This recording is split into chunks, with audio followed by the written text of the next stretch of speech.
ovarian cancer, edad 60 ka na ba at may lahi ba kayo? So talakayin natin ang ovarian cancer. Pag sinabing ovaryo, ito yung gumagawa ng itlog o egg cell sa isang babae.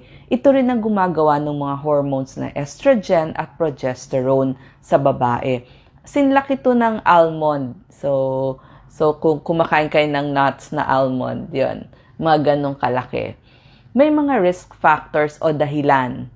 Ibig sabihin, pag risk factors, ito yung nagpapataas ng percentage na makuha mo yung isang sakit. Number 1 na risk factor, edad. Kapag 50 or 60 pataas, so tumataas na yung risk natin.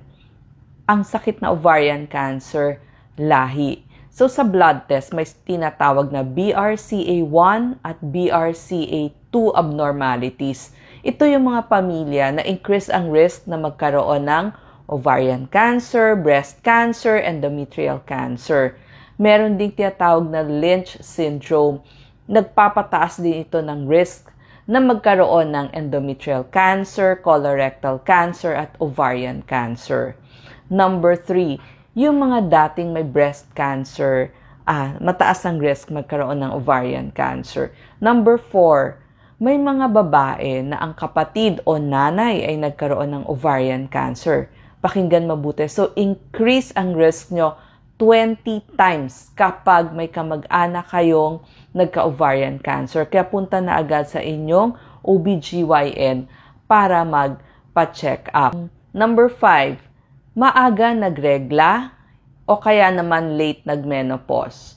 Number 6, overweight. So, medyo may katabaan. Number 7, yung uminom ng hormone replacement therapy habang nagme-menopause sila.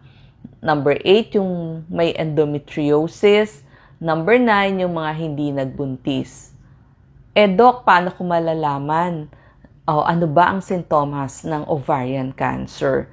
Ang problema kasi sa ovarian cancer, kapag early o maaga pa, wala kang nararamdaman. Silent nga siya eh. So, nakakalungkot. Pero, pag advance na, doon mo lang malalaman o mararamdaman yung mga sintomas. Katulad ng, kaya kayo mag-check talaga ng inyong tiyan. Pag may nakapa kayong bukol doon sa inyong tiyan. Tapos, napansin nyo, number 2, lumalaki na yung tiyan nyo, sumasakit yung tiyan nyo, akala nyo hinahangin lang kayo, laging bloated. Number 3, hindi matunawan. Yung iba naman, constipated kasi may pressure effect na doon sa lumalaking tumore. O yung iba naman, nagdadiarrhea at walang ganang kumain. Tapos meron kayong sakit dun sa likod, low back pain, o kaya masakit dun sa may bandang puson.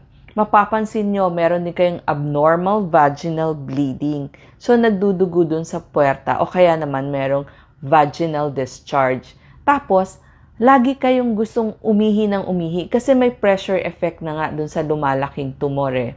Pumayat, ito sa lahat ng cancer, pumayat, weight loss, fatigue, parang pagod na pagod.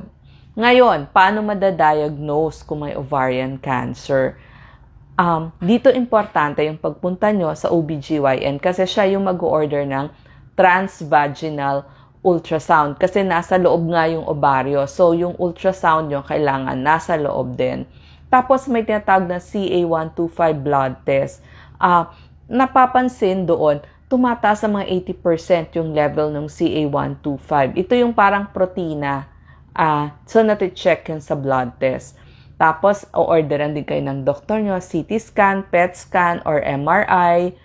Ipapa-chest x-ray din kayo kasi pag advance na, pumupunta siya sa ibang organs katulad ng lungs. So, naaapektuhan na. At syempre, pagkatapos ng opera, may tinatawag na biopsy. So, yun yung talagang magte-test. Tapos, meron ding gene testing, yung BRCA1 tsaka BRCA2, yung nabanggit ko nga kanina. Ano ba ang gamutan kapag meron na kayong ovarian cancer? Opera. Una sa lahat, opera. Una at kailangang gawin. Tanggalin yung tumor. Kasi lalaki ng lalaki yun eh. So, minsan may tinatawag na hysterectomy, sinasama na yung bahay bata o uterus, tsaka yung fallopian tube, yung tubo. Chemotherapy, ito yung gamot na nilalagay dun sa ugat. Yung targeted therapy, isang form din to ng chemotherapy, dinadaan din sa ugat. So, gamot din siya. Hormone therapy, para i-block yung estrogen. Radiation therapy, immunotherapy. So, marami na hong gamutan. Yung ovarian cancer kasi, binubuo yan ng 3 cancer. Pwedeng galing sa ovaryo, sa fallopian tube, o doon sa peritoneum. Ito yung nagbabalot doon sa loob ng tiyan nyo. Di ba may cavity yung tiyan? O may isang mabilog doon. So, pwedeng galing doon. So, lahat yon ang tawag doon ovarian cancer. So, marami ding classification na yung OBGYN nyo na ang magpapaliwanag sa inyo. Epithelial, ito yung 95% o karamihan. Pag sinabing epithelial, ito yung nagbabalot doon sa ovaryo ninyo doon sa ibabaw. So, maririnig nyo, serous o mucinous carcinoma, may tinatawag din na egg cell or germ cell tumors. Ito yun sa mga mas batang edad, yung below 50 and 60 years old, below. Tapos may tinatawag din na sex cord or stromal tumors, pero medyo rare to. Ang ovarian cancer, mahirap ma-detect. So, maganda, di ba, dahil nasa loob nga yung inyong ovaryo, so medyo mahirap itong ma-detect kasi nandun na sa loob-looban. Kaya pag nalaman ninyo, medyo late na o kaya malala na. Kaya nakasalalay sa sarili ninyo bilang babae ang maagang diagnosis at gamutan dito. Oo, meron din sa mga bata, hindi lang dahil 50 or 60 ka na, pero meron din ng kind na banggit ko, pwedeng magkaroon din ng ovarian cancer yung mga bata at saka yung mga dalaga, yung hindi nag-asawa. Kung meron kayo, ito, tandaan mabuti, kung meron kayong kamag-anak na nagkaroon ng ovarian cancer, magpa-check up agad kayo sa OBGYN. Di ba sinabi ko, increased risk 20%. Tsaka kung meron din kayong mga kamag-anak na nagkaroon ng iba't ibang cancer, yung endometrial cancer, colon cancer, cancer sa bituka, magpa-check up din kayo sa inyong OBGYN. Ang sintomas nito, silent, tahimik. Pero huwag kayong mag-alala, modern day and age na tayo, merong mga gamutan kahit late stage na ang inyong ovarian cancer. Huwag magtatago sa inyong doktor. So, pumunta palagi sa inyong OBGYN para magpa-check up at i-check nyo rin ang inyong sarili. Salamat.